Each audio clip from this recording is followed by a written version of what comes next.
Bom dia, meus irmãos, a graça e a paz do Senhor Jesus, amém? Hoje já demos um tempinho de tolerância, só precisa dar uma equalizada, precisa de um pouquinho mais de grave, talvez. Sim.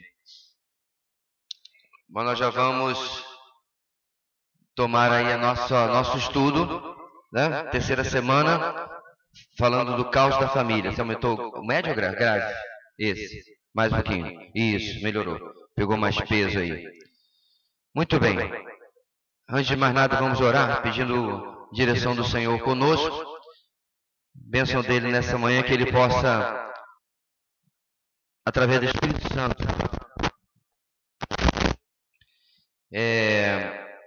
iluminar as nossas mentes para o entendimento da sua palavra, mas principalmente, irmãos, para que nós possamos, nas palavras de Jonathan Edwards, ler a palavra de Deus contra nós, ou seja, aplicando a nossa vida, a nossa realidade. Vou pedir ao Tiago que nos eleve a Deus na sua palavra de oração.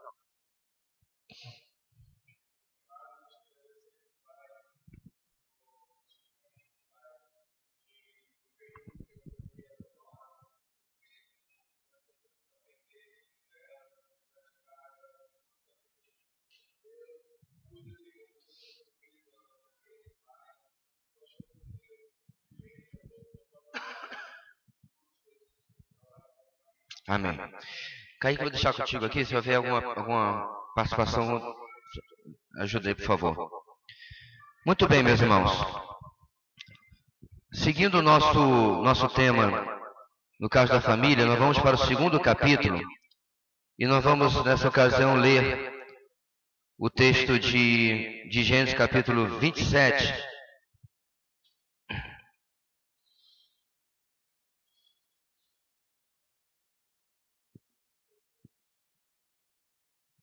A partir do versículo 30.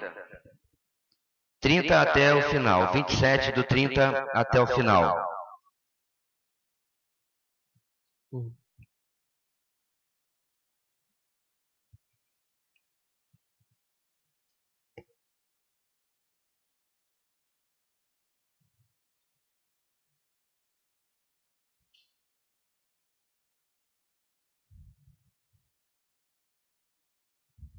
Só fazer uma correção aqui enquanto os irmãos abrem aí.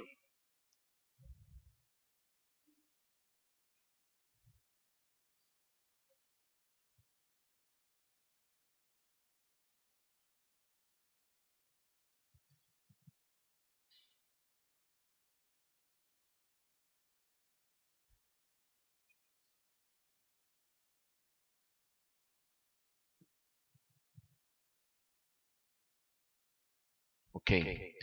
Prontos, então? Quando Isaac acabou de abençoar Jacó, mal tendo ele saído da presença do pai, seu irmão Esaú chegou da caçada. Ele também preparou uma comida saborosa e a trouxe a seu pai. E lhe disse: Meu pai, levante-se e coma da minha caça, para que o Senhor me dê a sua bênção. Perguntou-lhe seu pai Isaac: Quem é você? Ele respondeu: Sou Esaú, seu filho mais velho. Profundamente abalado, Isaac começou a tremer muito e disse: Quem então apanhou a caça e a trouxe para mim? Acabei de comê-la antes de você entrar, e a ele abençoei, e abençoado ele será. Quando Esaú ouviu as palavras de seu pai, deu um forte grito, e cheio de amargura, implorou ao pai: Abençoe também a mim, meu pai. Mas ele respondeu: Seu irmão chegou astutamente e recebeu a bênção que pertencia a você. E disse Esaú: Não é com razão que o seu nome é Jacó? Já é a segunda vez que ele me engana.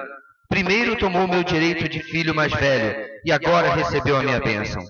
Então perguntou ao pai: O senhor não reservou nenhuma bênção para mim?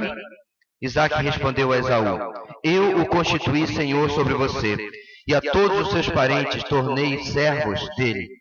A ele supri de cereal e de vinho. Que é que eu poderia fazer por você, meu filho?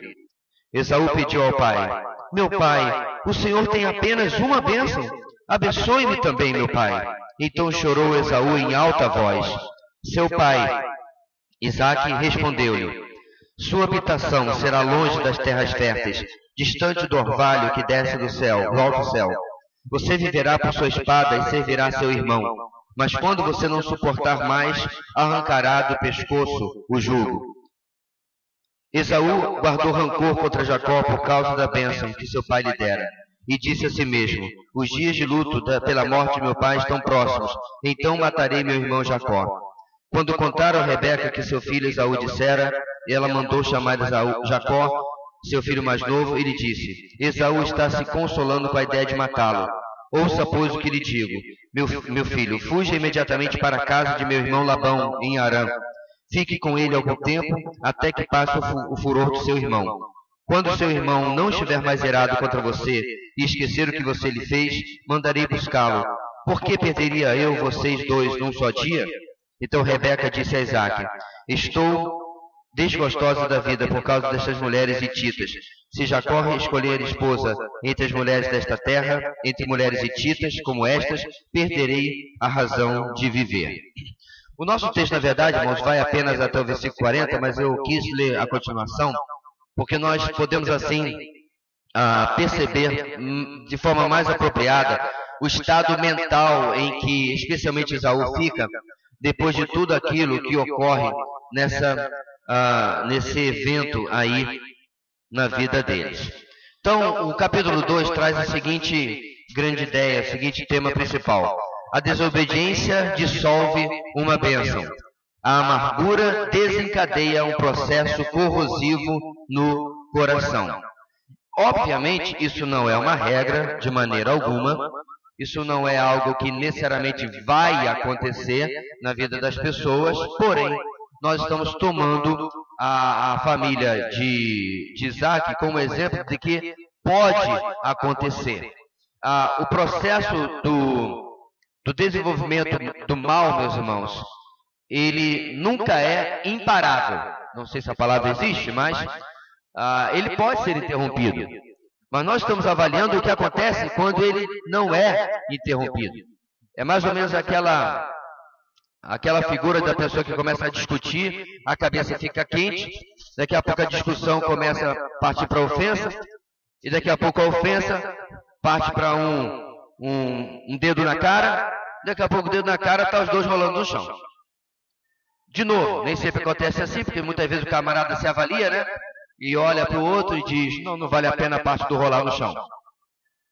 Mas, muitas vezes o cara nem vê a desvantagem física, porque você perde a razão, você perde a lucidez do que está na sua frente e acaba tendo um desenvolvimento para o mal daquilo que está acontecendo.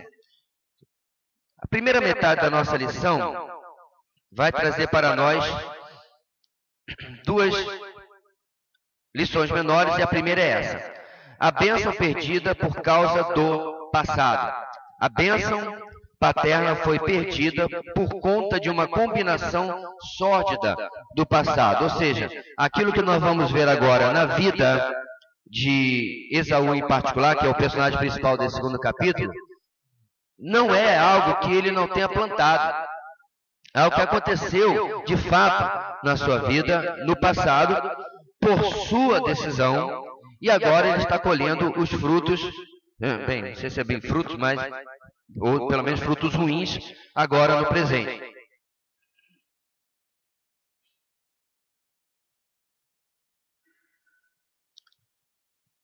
É preciso, irmãos, cuidarmos dos efeitos do passado em nosso presente e no nosso futuro, especialmente os efeitos das más decisões. Elas têm, quando nós as tomamos, um resultado imediato aqui no presente, mas também resultados que se arrastam como juros pelos anos à nossa frente. Então, quando você, por exemplo, tem um desentendimento em família, desentendimento com outra pessoa, naquele momento você já vai colher um fruto ruim disso daí. Como nós falamos nas outras aulas, é muito improvável que o relacionamento entre Jacó e Esaú tenha azedado naquele momento em que eles se desentenderam. ou naquele momento em que um tomou vantagem do outro por ocasião da compra da primogenitura. Um relacionamento aberto, franco, amoroso entre esses irmãos dificilmente desembocaria em um enganando o outro. Aquilo já é o desenvolvimento muito provável de um mau relacionamento do passado, de problemas entre eles antes, talvez ocasionados por aquilo que nós vimos na semana passada sobre a preferência da mãe para com Jacó e do pai para com Esaú. Não há como, meus irmãos, um irmão não ressentir se ele vê que o seu pai ou a sua mãe não liga para ele, tanto como liga para outro irmão ou para outra irmã. E essas coisas, meus irmãos, elas vão se avolumando no meio da família. Elas vão se criando uma pilha e causam, como eu falei, um problema imediato, mas também um problema mais para a frente. Aquilo do passado pode estar causando problema agora no meu presente, mas também um problema ainda mais no futuro. Na nossa experiência, isso às vezes se arrasta pelos anos e anos. Eu já encontrei famílias onde as pessoas não se falavam há anos. Eu já encontrei família onde eu perguntei, mas vocês sempre foram assim? Porque eu me lembro de alguém falar de vocês saindo para jogar bola juntos, vocês convivendo numa boa. O que aconteceu? Uma observação, uma palavra mal colocada, às vezes até mal interpretada, foi levada de tal maneira que houve um distanciamento praticamente total e as pessoas hoje não se falam. Às vezes por questões tolas, muito menos graves do que o texto que nós estamos falando aqui. Mas por que nós estamos ressaltando isso, meu irmão? Porque talvez você esteja vivendo essa realidade hoje com alguém da sua família. Você está começando a ver, né, como um buraco aberto por um tremor. Você está começando a ver aquela distância se avolumar, ela se aumentar, e você está passivo em relação a isso. Você está deixando a coisa rolar, por assim dizer. E não vale a pena. Porque daqui a pouco, o que era uma pequena erosão, se transforma num vale. Aquilo que era só a gente chegar e dizer, bora tomar um café juntos, e a conversa dissolve a estranheza, daqui a pouco vai se tornar uma coisa muito difícil de se tratar. Não é parente, mas no seminário, quando eu cheguei lá, não sei se era já no segundo semestre, teve um camarada que antipatizou comigo, aquele famoso de graça. E toda hora ele fazia questão de dar uma cutucada. Qualquer coisa que eu fazia, E eu confesso que eu já estava incomodado com aquilo. Uma coisa é a brincadeira saudável entre amigos e tal, mas era a cutucada com o objetivo de implicar. Um belo dia, não lembro exatamente qual circunstância, eu cheguei e falei assim, rapaz, acho que nós estávamos numa reunião de oração, eu cruzei o salão e fui orar com ele. E aquilo foi o suficiente para que aquela brincadeira chata nunca mais acontecesse. Um simples sentar para orar junto, para conversar. E aí no final eu falei assim, olha, você já reparou que a gente não tem se dado muito bem? Ele, pois é. E eu não sei porquê. Aí ele disse, nem eu. Eu falei, meu Deus do céu. Por isso que eu falei, uma antipatia gratuita. Às vezes mesmo, por infantilidade nossa. Ainda éramos muito jovens, mas 2 homens adultos. E aí, tomando um simples passo, que não foi nem lá tão traumático assim, a coisa se resolveu. Agora, e se eu tivesse esperado? Se bem que a gente não é parente, e provavelmente depois do curso nós nem iríamos conviver como realmente nunca mais ouvir, mas o ponto aqui é que a gente vai deixando. Irmãos, tempo não cura essas coisas. E Jacó e Esaú são a prova clara disso. O tempo não resolveu nada, nenhum problema na vida deles. E aí eles estão colhendo aquilo que eles plantaram. Gálatas 6, versículo conhecido, 7 e 8 nos diz: não se deixe enganar, de Deus não se zomba, pois o que o homem semear, isso também colherá. Quem semeia para a sua carne, da carne colherá destruição. Mas quem semeia para o Espírito, do Espírito colherá a vida eterna. Então, meus irmãos, as nossas ações em todas as áreas da nossa vida têm suas consequências. As nossas ações também nos relacionamentos familiares não são diferentes. Então eu quero estimular você a avaliar no momento se você tem desempenhado o melhor que você pode nas suas relações familiares. Na relação com os seus irmãos de sangue, no caso. Na relação com seus pais. Na relação com o seu cônjuge, na relação com seus filhos.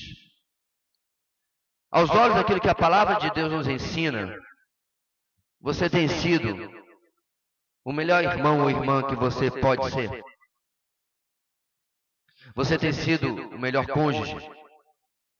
Você tem sido o melhor filho ou filha que você pode ser? Finalmente você tem sido o melhor pai ou mãe?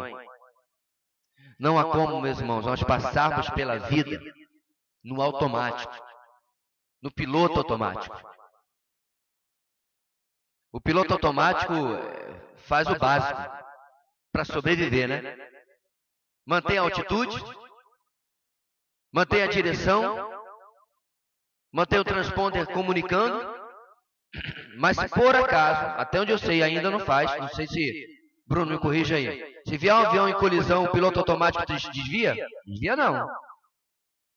Precisa de que alguém interfira no inesperado. Daquilo que sai do plano de voo. A gente tem que tomar cuidado quando usa metáfora, quando tem especialista perto, né? Tem que consultar. Então eu estou certo. Então, meus irmãos, a gente coloca a vida em família no piloto automático. E os extras? E os problemas, talvez que eu esteja escolhendo de alguma coisa feita no passado. Eu tenho que tirar. Aliás, eu acho que nunca deveríamos colocar no piloto automático nos relacionamentos. Nós deveríamos tratar e parar de colher os frutos daquelas más decisões. Esaú colhia os efeitos da sua decisão de vender a sua primogenitura.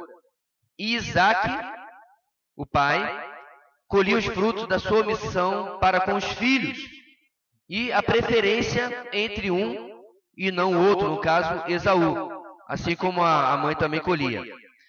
Mas principalmente, Isaac estava colhendo os frutos, meus irmãos, de ter ignorado a palavra do Senhor. Eu quero destacar isso, eu vou destacar, meus irmãos, quantas vezes foram necessárias, que nada disso poderia ou precisaria ter acontecido. Porque quando os irmãos lembram, nós falamos nas outras aulas, quando os gêmeos estavam na barriga da mãe, e ela estava lá, né, com uma revolução dentro do seu ventre, Isaac consulta o Senhor e qual a palavra que ele recebe do Senhor? Deus explica para ele exatamente o que estava acontecendo. 2 nações estão no ventre de Rebeca. E aí ele dá aquela frase que deveria nortear, meus irmãos, toda a vida desse pai e dessa mãe. O mais velho servirá o mais novo. Acabou. O Senhor disse, acabou. Não tem mais espaço para interpretação. O grande problema do que nós estamos vendo aqui, meus irmãos, o mau fruto que Isaac e toda a sua família está colhendo, tem a ver sim com tudo aquilo que a gente viu, a preferência de um filho em relação ao outro, tem a ver com o relacionamento deles ruim, com Esaú vendendo a sua primogenitura, mas eu nunca vou mudar de opinião que o ponto principal é ignorar a palavra do Senhor. Ontem nós falamos com os homens e lembramos mais uma vez do texto de Deuteronômio capítulo 6. Irmãos, se Deuteronômio capítulo 6 não estivesse na Bíblia, nós podíamos dar um enorme desconto para Israel e para a igreja também, mas está. Ouça, ó Israel, o Senhor teu Deus é o único Senhor. As palavras que hoje te ordeno, tu as inculcarás tu as transmitirás a teus filhos. Meus irmãos, o que mais Israel fez foi não obedecer Deuteronômio 6. E eu não estou falando do povão só, não. Quando você tem um bom rei em Judá, e o filho dele é o Manassés, eu tenho muita dificuldade que esse menino foi criado no caminho do Senhor. Manassés foi o pior rei da história de Judá. Ele ofereceu seus filhos a Moloque no fogo. Algo inimaginável para um judeu, um sacrifício humano. Vai dar uma olhada se o pai dele, se eu não me recordo agora se era Josafá, não era um rei piedoso, mas que falhou, meus irmãos, em algo importantíssimo, como nós estamos vendo agora no caso de Isaac. Comunicar à próxima geração a palavra do Senhor. Como nós falamos em outras aulas aqui, irmãos, eu nunca poderei afirmar que 10, 20 anos no futuro todos os nossos filhos estarão servindo ao Senhor. Infelizmente isso é verdade. Por mais difícil que seja, nós sabemos dessa verdade. Mas uma coisa eu sei, Deus é misericordioso, e quando nós vemos pais piedosos, pais que priorizam o espiritual antes do material, pais que levam a palavra de Deus para dentro das suas casas, Deus se apraz de colocar os seus escolhidos nesta família. Porque não existem coincidências. Não existe o agir do homem provocar o agir de Deus. É Deus tendo graça e misericórdia de nossas vidas. Portanto, irmãos, eu quero aproveitar aqui e abrir mais uma vez o parênteses. Vamos aprender com a lição do passado. Não basta, meu irmão, os nossos filhos serem o primeiro da classe ou passar em 3, 4 vestibulares, como aquela história que eu disse para os irmãos que eu ouvi de uma irmã. Perguntei para ela, irmã, e sua filha, que eu vejo nas fotos? Ah, pastor, ela é uma ótima menina, mas não está na igreja não. Aí ela começou a fazer os elogios. Ela foi a primeira da sua classe, e já passou em 3 concursos, e não sei o quê. E ela voa, e ela solta raio pelos olhos, e ela tem superpoderes. Mas vai para o inferno, mas está ótimo. Que do resto ela está uma maravilha. Só falta ser crente. Falta o que então, irmãos? Tudo! Que nossos filhos sejam limpadores de rua, mas sejam servos do Senhor. É claro que ninguém, meus irmãos, está desprezando o preparo. Que ninguém está desprezando você investir e mostrar ao seu filho que a educação é importantíssima. Mas que nós sejamos, meus irmãos, desequilibrados de passar para eles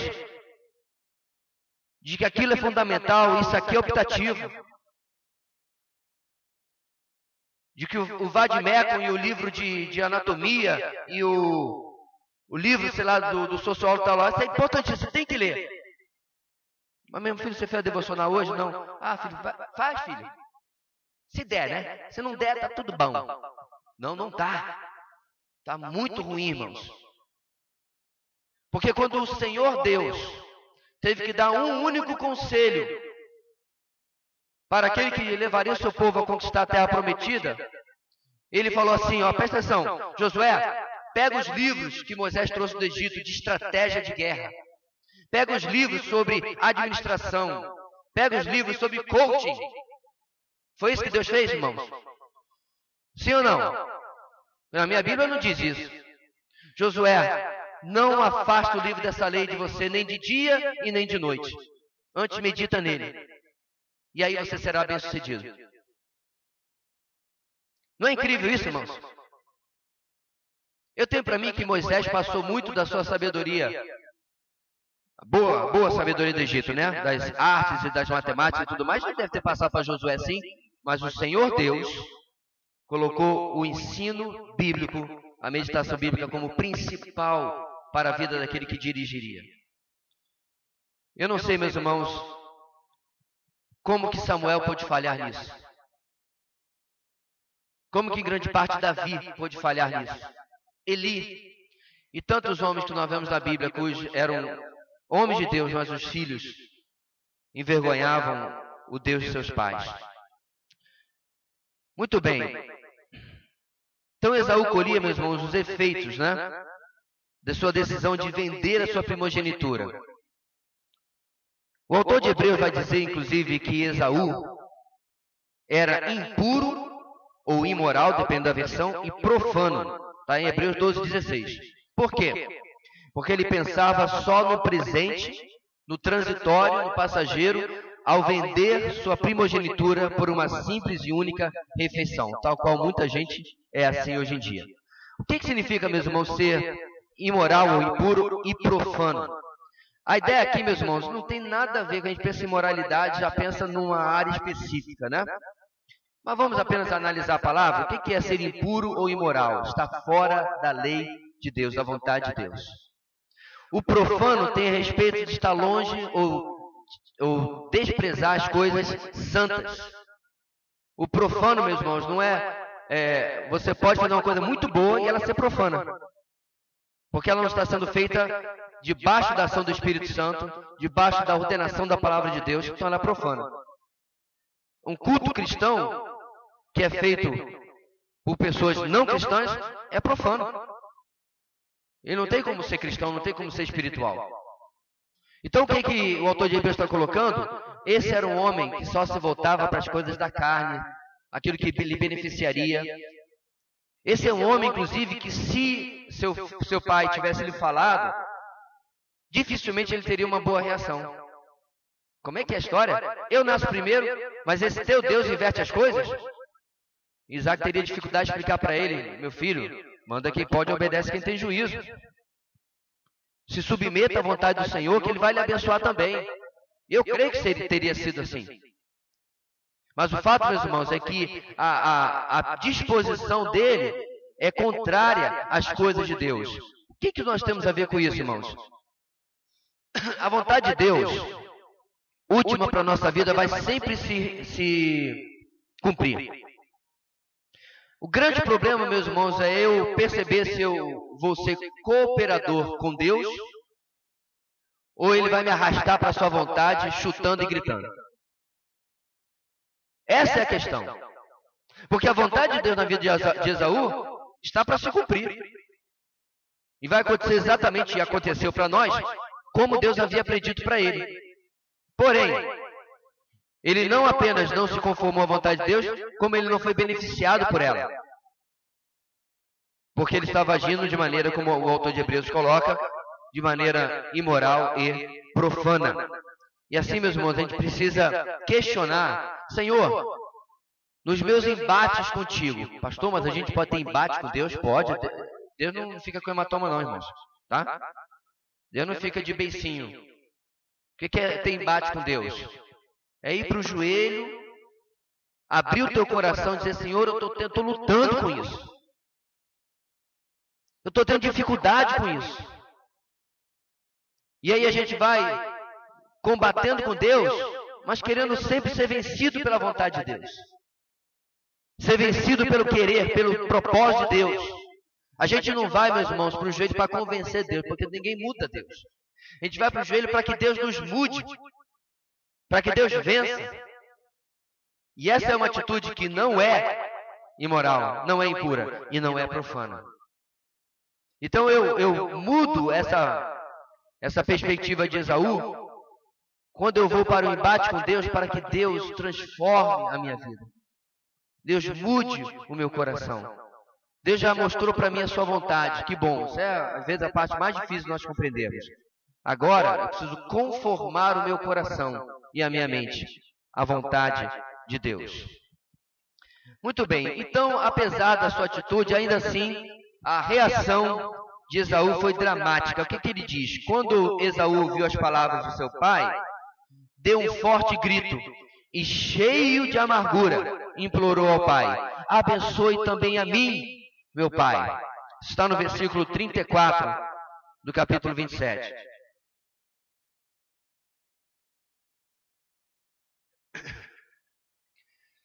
E aí no verso 38, depois de ouvir que não havia como reaver a sua bênção, depois que seu pai diz para ele: ó, a Inês é morta, acabou, não tem mais como voltar, Esaú chorou em alta voz. Aí você diz assim: nossa, agora está um cara quebrantado, né? Está chorando.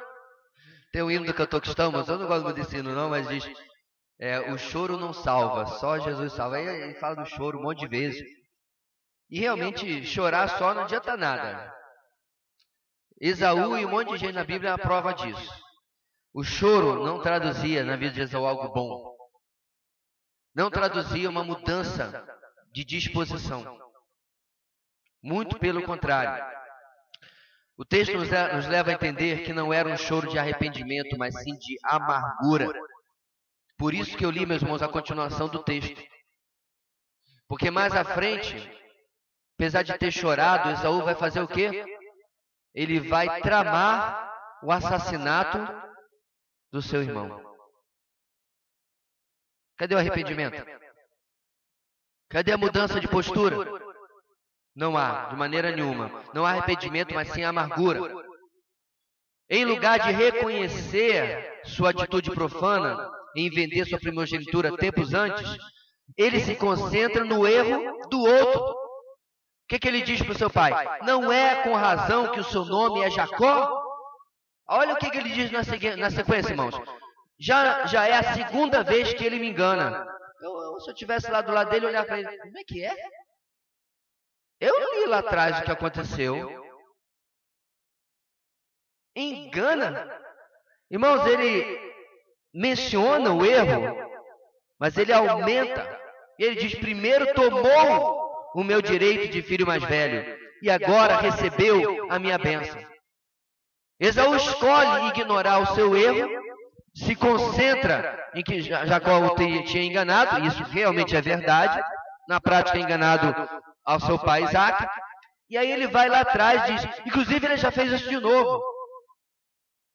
Eu não sei se Isaac conhecia a história, mas se ele conhecesse, ele diria, meu filho, peraí, não é bem assim não. Se você olhar lá no outro capítulo da nossa história aqui escrita em Gênesis, não estava ainda, irmãos, mas você vai ver, meus irmãos, que inclusive Esaú diz, que me serve a primogenitura se eu estiver morto? Lembra disso? Porque ele chegou do campo, não conseguiu caçar nada, chegou para morrer. E aí ele aceita a proposta de Jacó. O que ele poderia ter feito era, por outro lado, dizer assim, peraí, você prefere me deixar morrer do que alimentar seu próprio irmão? Ele poderia ter dito isso para Jacó. Ele poderia, meus irmãos, ser uma pessoa honrada e dizer, então eu prefiro morrer do que vender uma coisa para você que é tão, como nós falamos em outra aula, tão preciosa na cultura do Oriente Médio daquela época. O privilégio de ser o filho mais velho. Irmãos, eu sou o filho mais velho. A mim só trouxe trabalho. Na cultura do Brasil só trouxe muito trabalho. De ter cuidado dos irmãos, ser mais responsável e tudo mais. Mas naquela época não. Nos anos à frente ele seria o cabeça do clã. Ele seria, lembra da estrutura entre os irmãos de José, os filhos depois de Jacó? Rúben era respeitado, a palavra dele tinha peso. E é isso, meus irmãos, que esse homem de maneira, de novo, Hebreus, profana, joga fora. Será que você tem essa mesma postura na sua família? Em que quando você erra, a sua primeira defesa é olhar para o erro do outro e às vezes até aumentá-lo? Essa é uma das coisas, meus irmãos, que mais mal faz dentro de uma família. É claro que essa estratégia não é nova, né? Essa estratégia começa lá em Gênesis capítulo 3. Adão, onde estás? Eu ouvi a tua voz no jardim e me escondi. Quem lhe mostrou que você estava pelado? Essa é a versão moderna. Comeste do fruto? Aí já voltei para a versão clássica. O que ele diz? Foi a mulher que tu me deste. Eu não tenho nada com essa história, não. Sou uma vítima. Aí nasce a esquerda. Fiz nada. É golpe dela. E má gerência tua. Fora Eva. Sério, irmãos, olha como é a coisa mais antiga do mundo. E nós continuamos, e Eva fez a mesma coisa que vocês bem sabem, não está nem atrás. Já culpou a pobre da serpente, que não tinha quem culpar. Não tinha mais ninguém para apontar o dedo, sobrou mais ninguém, né, na história. Já pensou se a serpente tivesse a cara de pau de envolver um outro animal do jardim? Olha, você precisa compreender que o leão, que é o rei dos animais, tem, em última análise, a responsabilidade disso aqui. Que ele devia estar supervisionando a mim, que sou uma mera serpente. Ainda bem que não teve a cara de pau de Satanás de fazer isso daí. E dentro da família, meus irmãos, transferência de responsabilidade. Isso acontece às vezes nas mais tenras idades. E eu não me refiro apenas, meus irmãos, a erros, não. Mas às vezes nós temos a mesma transferência de responsabilidade de uma criança ou de um adolescente, que acontece também, né? Menino, vá limpar aquilo lá. Mas e o meu irmão? Acontece na sua casa também, né? Mas e fulano? Por incrível que pareça, irmãos, você vai encontrar isso no final do Evangelho de João, entre dois homens barbudos e adultos. Pedro vira-se, mas e esse? Apontando para João, lembra disso? Mas rapaz, o pessoal demorou ali para entrar nos eixos, né? Questionando sobre o que vai ser feito com o outro, transferindo responsabilidade. Meus irmãos, é importante e é fundamental que se isso é um hábito na sua vida, se aquilo que tem lhe impedido de ter um melhor relacionamento, por exemplo, com seus pais, é que você descobriu que ele é pecador. Já vem ele falando isso aqui há um tempão na igreja, 13 anos. Você descobriu que a sua mãe não é perfeita. Poxa vida. E que terrível, meus irmãos, quando filhos usam os erros dos seus pais para justificar os seus. Pode acreditar, meu irmão, não vai colar isso diante de Deus. Não vai. Porque você teve a infelicidade de nascer num lar com pecadores, assim como os outros 7,5 bilhões de habitantes do planeta. Não tem alternativa. Agora, a coisa mais interessante, meus irmãos, é que você um dia, digo aos jovens e solteiros, um dia você vai falar uma coisa e você vai dizer: ah, meu Deus, estou parecendo o meu pai. Já teve nisso aí? Em que você falou a mesmíssima coisa, ou agiu da mesmíssima forma. São pecadores gerando pecadores. O grande desafio, meus irmãos, não é, ou não seria, o nosso comportamento diante de pais perfeitos. Teve um grupo de pessoas que teve um problema sério. Você tem um relacionamento com um irmão perfeito. Quem foram esses? Os irmãos de Jesus, né? Deve ter sido lascado ser irmão de Jesus. Especialmente se José e Maria tinham aquela péssima mania de fazer comparação, como no nosso texto. Já pensou? Tiago, Jesus já arrumou o quarto dele e você? Aí Tiago, Jesus já arrumou o quarto dele. Devia ser dose para leão, meus irmãos. Ter um irmão perfeito. Não, antes que você esteja pensando, seus irmãos não tiveram esse mesmo problema. Pode acreditar. Apesar que muitas vezes alguns vivem desse jeito, né? Nossa, irmão, olha as notas dele. E aí outra coisa péssima dentro de uma casa. O mais engraçado de alguns pais, meus irmãos, é que vários já ouviram falar aquela velha história. Filho é que nem os dedos da mão. Cada um é diferente do outro. Mas aí vai para a prática e quer que seja tudo igual. Você vê, meus irmãos, pais são contraditórios também. Em muitos pontos estão tateando no escuro, porque não teve curso para ser pai. A gente pode, principalmente, aprender com bons exemplos, mas muitos nem bons exemplos tiveram para poder aprender. E é por isso que nós precisamos exercer misericórdia, a qual esperamos que seja exercida conosco também, com os nossos pais. Admirá-los em suas virtudes e compreender a sua limitação em suas falhas. Nessa família, meus irmãos, eu creio que nada disso estava acontecendo. Ela é, na verdade, como a gente falou lá na primeira aula, um exemplo negativo para nós tirarmos daí lições positivas para nós. Voltando ao texto de Hebreus, de fato, ele diz o seguinte: que não haja nenhum imoral ou profano como Esaú, que por uma única refeição vendeu seus direitos de herança como filho mais velho. Como vocês sabem, posteriormente, quando quis herdar a bênção, foi rejeitado e não teve como alterar a sua decisão, embora buscasse a bênção com lágrimas. Por quê? Porque ele não havia, primeiro, não havia arrependimento genuíno, e segundo, as consequências das suas ações já tinham chegado.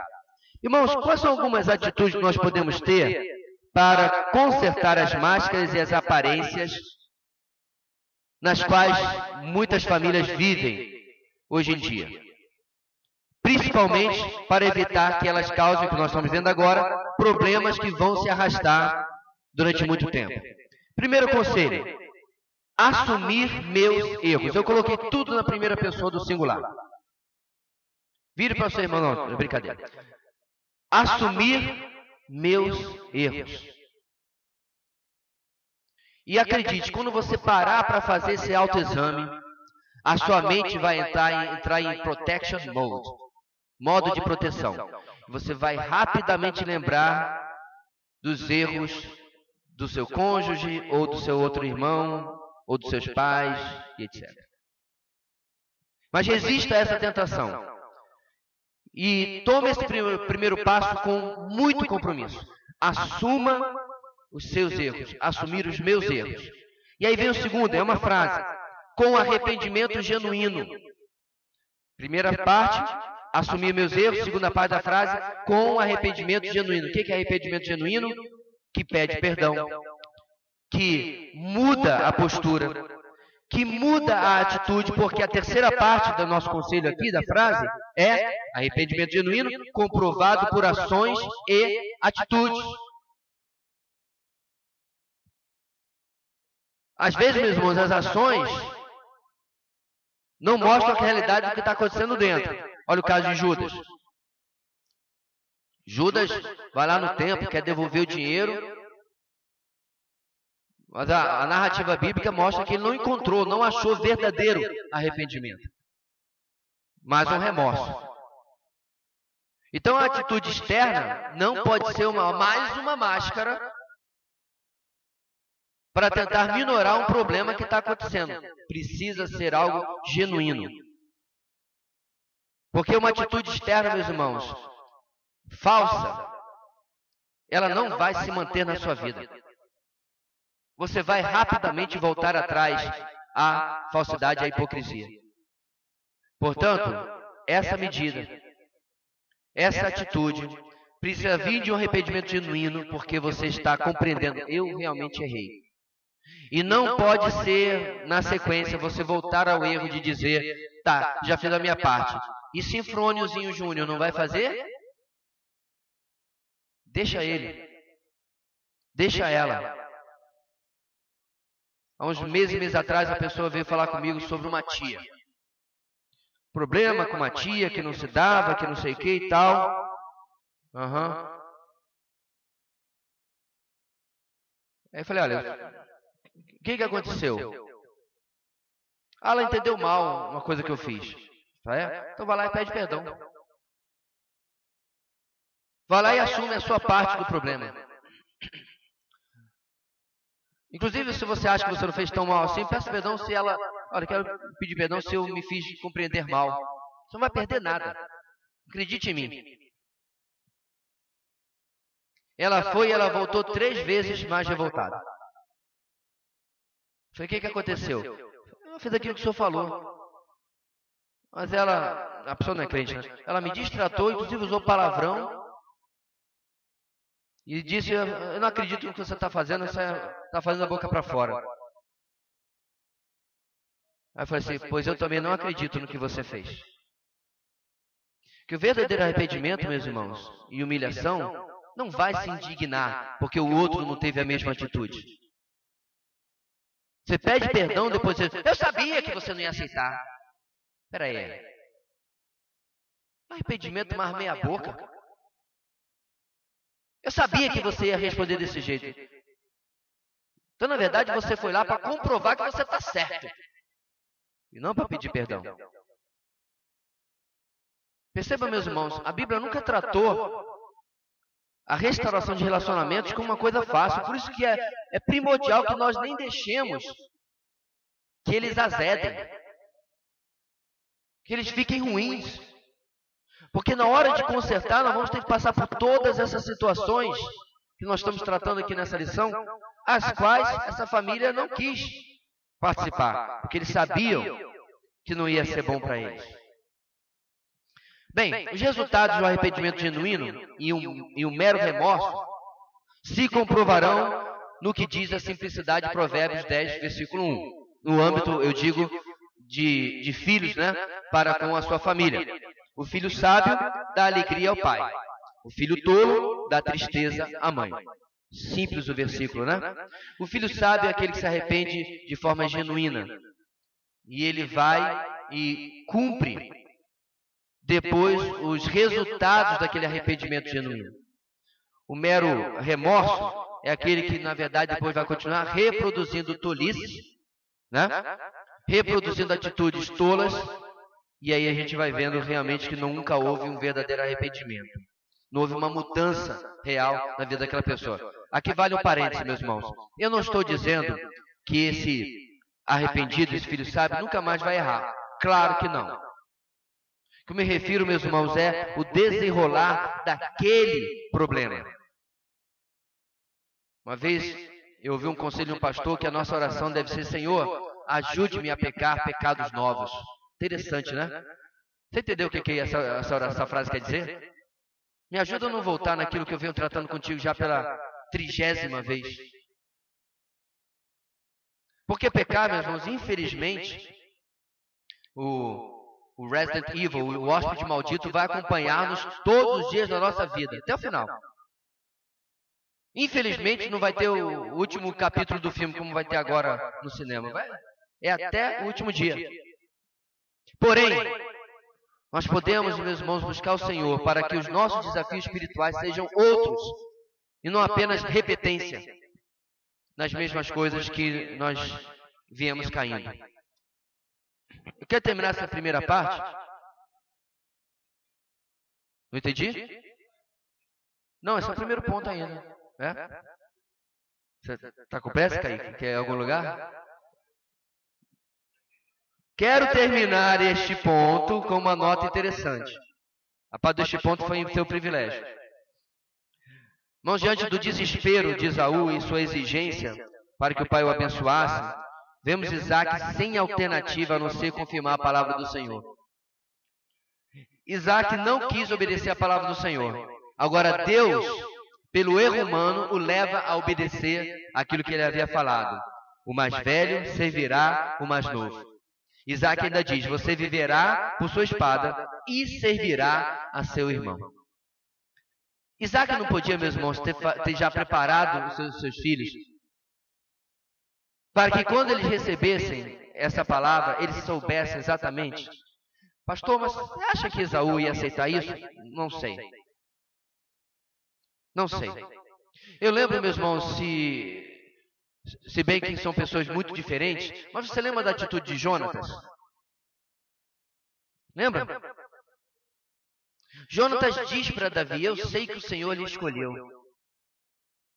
E se eu não me engano, Jonatas ainda diz: eu serei o segundo contigo no reino. Jonatas depois morre junto com seu pai Saul. Mas eu vejo, meus irmãos, um coração submisso à palavra do Senhor.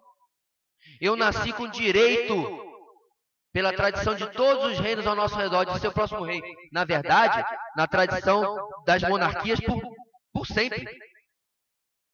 Dom Pedro II nunca se viu questionado no seu direito de ser o sucessor de seu pai. Não é verdade? Então a monarquia sempre foi assim. O filho mais velho, filho sexo masculino, assumirá o lugar de seu pai. Se só teve filha, temos um sério problema. Tem que arranjar uma aliança ou abrir uma exceção, que foi o caso da Rainha Elizabeth na Inglaterra. Desculpa. fatal erro histórico.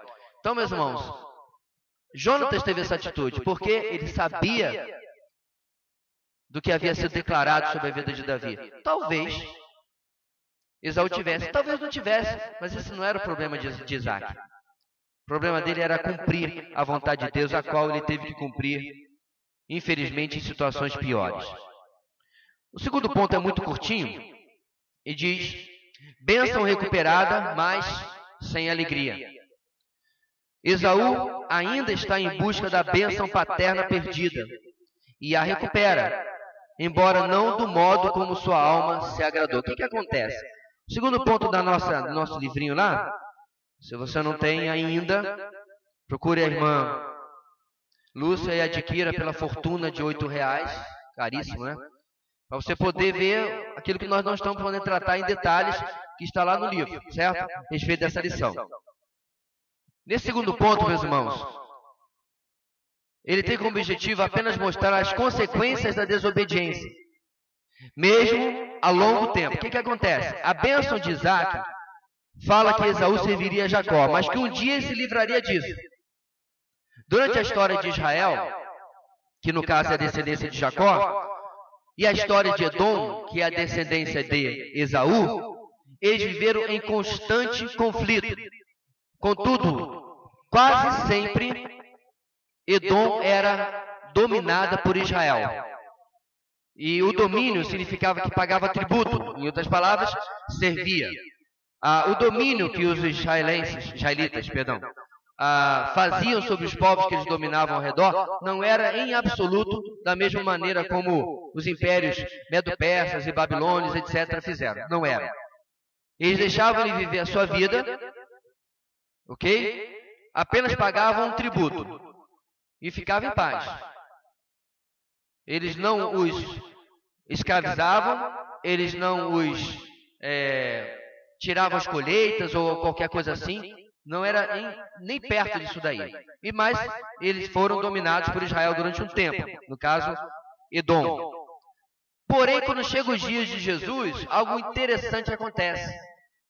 Quem está à frente, meus irmãos, do povo de Israel? No caso, o povo ali da Judéia, né, que foi o que sobrou depois do cativeiro babilônico ou medo-persa. Quem está à frente? Herodes. Herodes é o rei sob a tutela romana. Autorizado por Roma, os judeus têm um rei, só que tem um probleminha. Herodes não é judeu.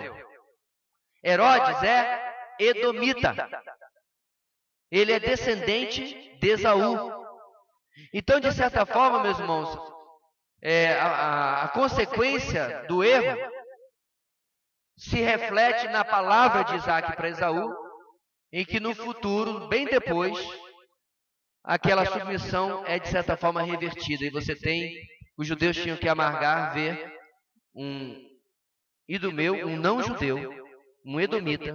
Idomeu ou edomita são pronúncias diferentes da mesma coisa, lá no palácio, governando, mesmo que tivesse a obediência a Roma e tudo aquilo que a gente vê no cenário na época de Jesus. Ou seja, as consequências se prolongam séculos e séculos depois. Eu quero destacar aqui uma outra, talvez mais até forte do que essa com Esaú e depois com Herodes. Você se lembra quando Samuel encarrega Saul de exterminar os amalequitas? Por quê? Porque lá atrás, na entrada na Terra Prometida, os amalequitas se opuseram e combateram o povo vindo com Moisés na época e depois com Josué.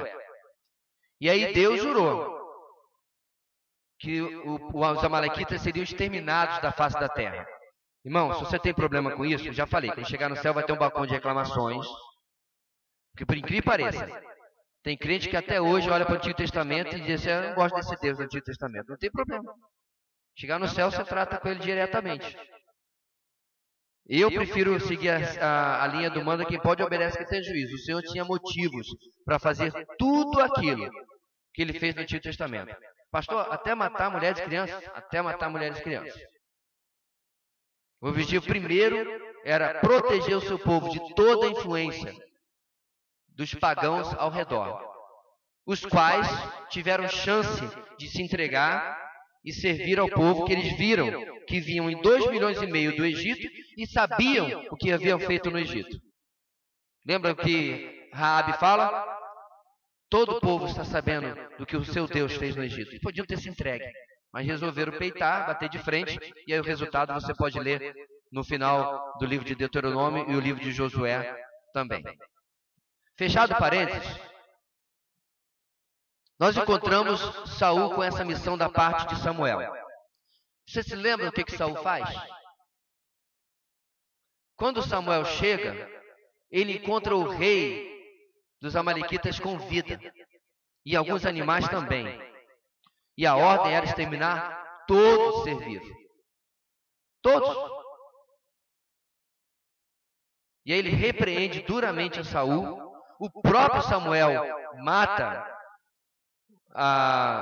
ao rei dos amalequitas, mas nós descobrimos que aquilo não foi tudo que Saul fez, não.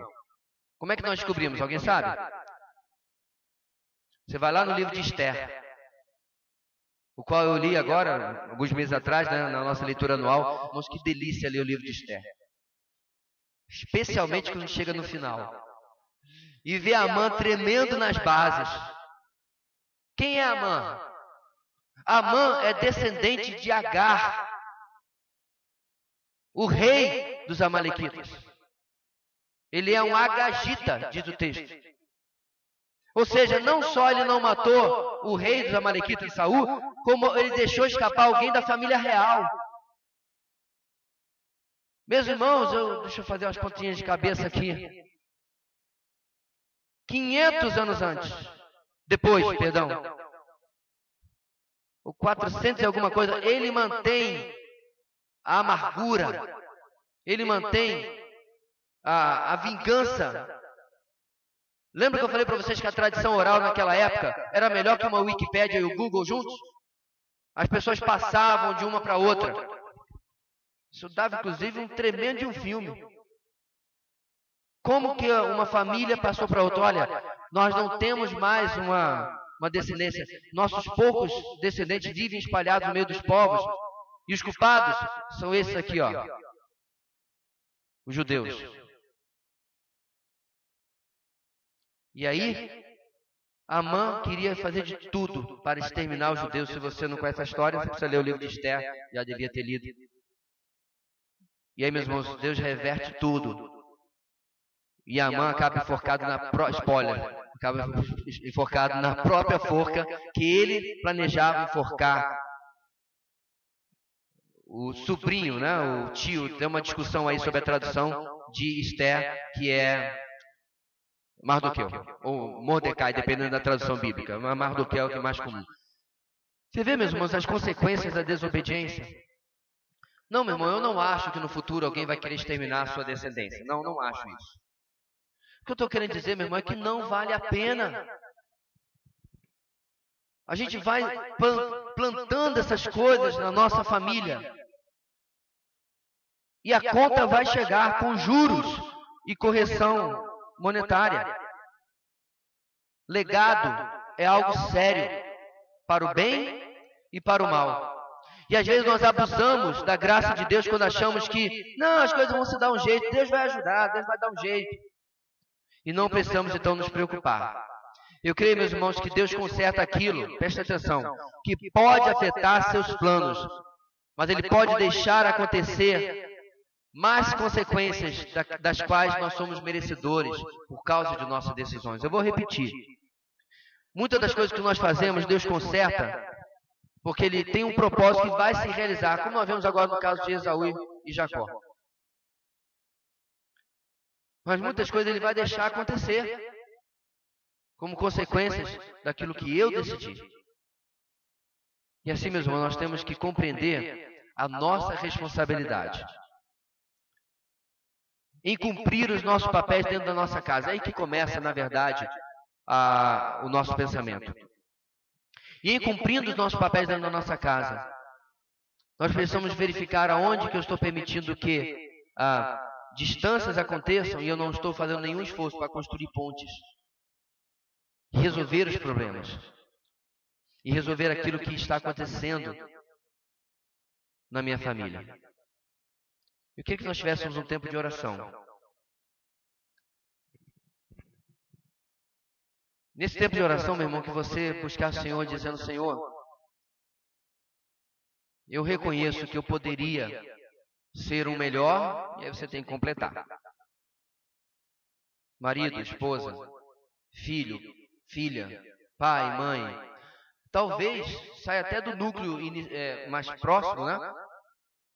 Um melhor tio, melhor tia, melhor neto, avô, sei lá.